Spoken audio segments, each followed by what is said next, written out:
You guys are not going to believe what ESPN had to say in their season preview for the New York Giants. They talked about their odds to make the playoffs, their projected win total, their biggest strength and concern, some fantasy football insight, and they gave a bold prediction for Big Blue. We're going to react to that on today's show. But if you're ready for week one, if you're ready to start the season 1-0 and beat the Washington Commanders, go down right now and hit that thumbs up icon. Don't be the person that jinxes it.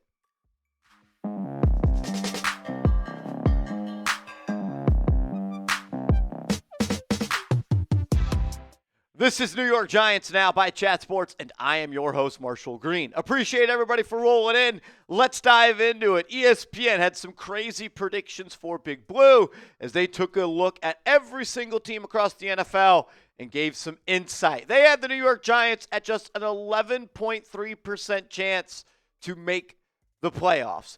Even worse, only a 3.9% chance to win the NFC East. They have their projected win total at 6.4, which is higher than what Las Vegas has at 5.5 wins for the Giants. As we know, and we've talked a lot about, they have the hardest strength of schedule, and last year their record was 3-14. ESPN has ranked the New York Giants as the 27th best team entering the 2025 NFL season. And look, I get it. I'm a Giants fan. I wear Giants gear. I drink Giants blue and red Kool-Aid. 27 feels a little bit too low. I did this exercise the other day with a couple of my buddies, and I counted, in my opinion, at least 10 teams that I think the New York Giants are better than and are going to be better than. And I could have got all the way up to 12, 13. I don't think it's fair to say the New York Giants are the 27th best team in the NFL. We'll continue to dive into this article, but first I want to hear from you. 5.5 wins for the Giants this year. That's their win total in Vegas. ESPN says 6.4 wins, so they're going with over. What do you say? Type O for over, type U for under. All righty, let's start with this. The biggest strength for the New York Giants, according to ESPN, it is their defensive front. Brian Burns, Dexter Lawrence, Abdul, and Kayvon Thibodeaux. No real surprises here. We know if the New York Giants are going to win games and be the team that we hope and believe they could be, these four guys are going to wreck games for opposing offenses. Jordan Raanan writing this: the defensive front, Brian Burns and Dexter Lawrence, were in the top 20 in pressure percentages at their respective positions last season. Kayvon Thibodeaux already has a double-digit sack season when he had 11.5 in 2023. Add in number 3 overall draft pick Abdul to that mix, and the Giants' pass rush has the potential to be lethal. Now, the Giants have to get the lead and stop the run to maximize that talent. And I think that's probably the most important thing that he said. You got to earn the right to be able to rush the passer. You got to earn that opportunity. How do you do that? You stuff the run on first down. You force them into third and long situations on second down. If teams are just going to be able to run all over the New York Giants, it doesn't matter how good Abdul or Brian Burns or Kayvon Thibodeaux and Dexter Lawrence are. And it would be nice if the New York Giants could play with a lead. That way they are playing teams that have obvious passing situations, and these four guys can pin their ears back. The Giants' pass rush was already awesome through the first half of the season last year prior to the Dexter Lawrence injury. We should see this team take a step. The Giants totaled 35 sacks through the first 8 weeks of the 2024 NFL season. That was the most by any team since the 2017 Jacksonville Jaguars, who made it to the NFC Championship game. They've since added Abdul, Chauncey Golston, and Darius Alexander. The pass rush is going to be scary good. And that's how the New York Giants are going to win games. If the Giants are going to be a team that's able to get after the passer and force pressure on opposing quarterbacks, we might be actually able to talk about winning games in the months of November and December. We'll talk more coming up in a second about this ESPN article, but first, I got to give a huge shout out to our proud sponsor of today's show, and that is Chubbies. With the NFL season back, that means Chubbies is back with us. If you're not ready for football, Chubbies is ready to help you with their NFL collection. I wore these shirts during the 2025 NFL draft, and at the time, the promo code Chat Sports did not apply to these shirts. Now they do. Go to chubbyshorts.com/chatsports. Use that promo code chatsports, and you get $10 off your purchase with the NFL collection. So a major change right there. The shirts, the shorts, the swim trunks, they are awesome. With bold designs featuring your favorite NFL team, Chubbies game day gear isn't just comfortable. It's a statement. Rep your team's logo in wildly comfortable polos, wave-making swim trunks, and gym-ready mesh shorts. Yeah, you heard that right. Swim trunks with your favorite NFL team's logo on them.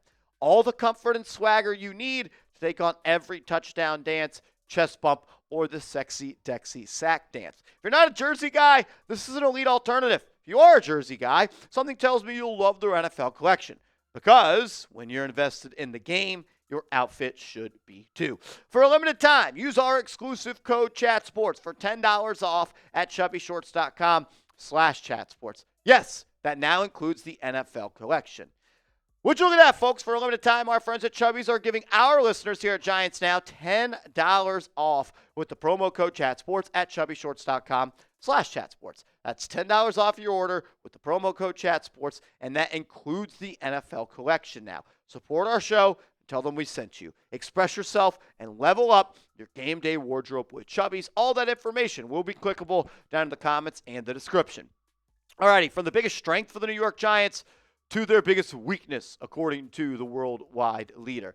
That's scoring points, and I think that's where we all stand. The New York Giants were one of the worst offenses in the National Football League last year, and they pretty much brought back everybody, except they do have a new quarterback. Raanan writes this: can the offense score enough? The Giants have raved about veteran quarterback Russell Wilson's leadership and the effect it will have on the group. But is it enough to turn the 31st ranked scoring offense into a more effective unit? New York returns 10 of 11 starters on offense, and perhaps its most indispensable player, left tackle Andrew Thomas, was recently activated off the PUP list and didn't play a preseason snap. And as we get closer and closer to week one, it's unsure if Andrew Thomas is going to play.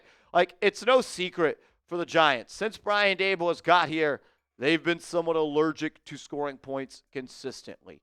In their best year where they made the playoffs and they won a playoff game, they still just averaged 21.5 points per game, 15th most in the NFL. And over each of the last 2 years, they were the second worst scoring offense and the third worst scoring offense. So it comes down to this. Was Daniel Jones the problem? Because that's what the Giants are painting the picture for people to believe. They didn't change much. They brought back the starters on the offensive line. They brought back the same receiving core. They brought back the same tight end group. They had the same crew of running backs. The only thing that changed is the quarterbacks. So is Russell Wilson or Jackson Dart or Jameis Winston going to fix that problem? I think it'll help. Do I think that this offense is ready to be a top-scoring offense in the National Football League?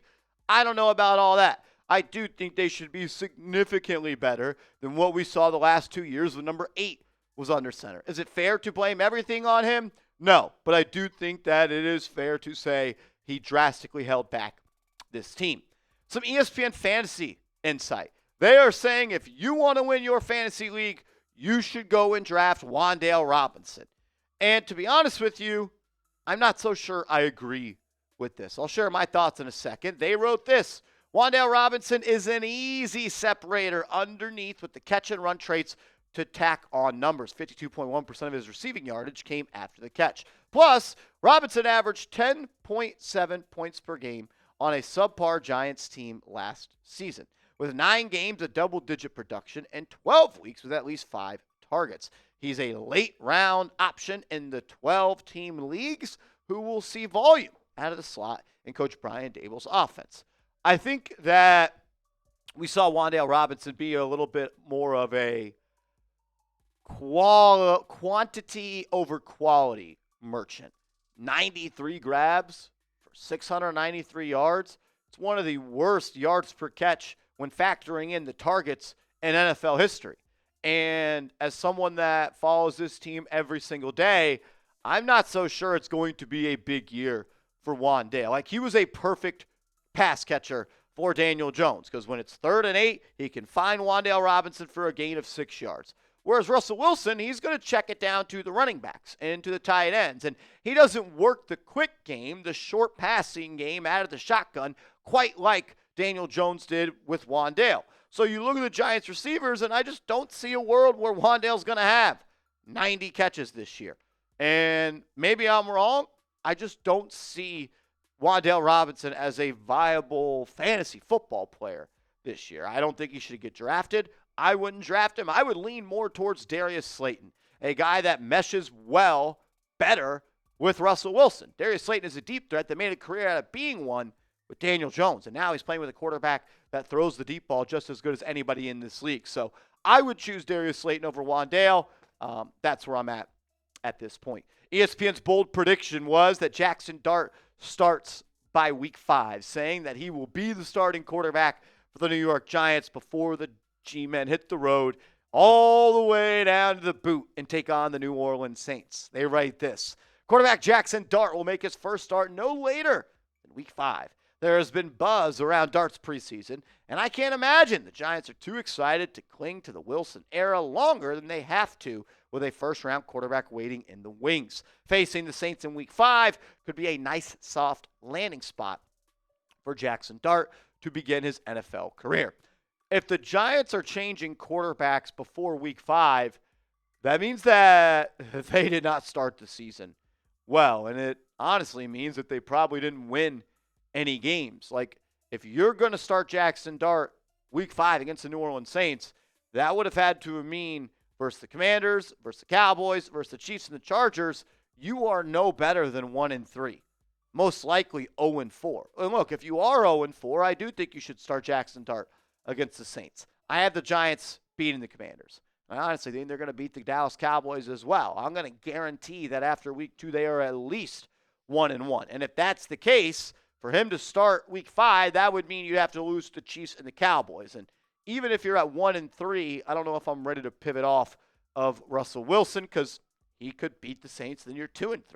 But who knows? I think the most likely spot for Jackson Dart to start is probably week 9 against the San Francisco 49ers, where you have that tough stretch where you play the Eagles, the Broncos, and the Eagles again. And if you lose those 3 games and you start the season 2-0 even, and then lose the next couple, and then you have that stretch, you could look at him to start there. That's my early prediction. That's what I told you guys I believed in my record prediction video. I could see a world where they start 0-4 and he starts week 5, hoping that does not happen. Hopefully he doesn't start at all. It means the Giants win a lot of football games. But the reality is he's probably going to be out there a little bit sooner than we all want to believe. So I'll just ask you, when do you think Jackson Dart starts his first game for the New York Giants? When is it?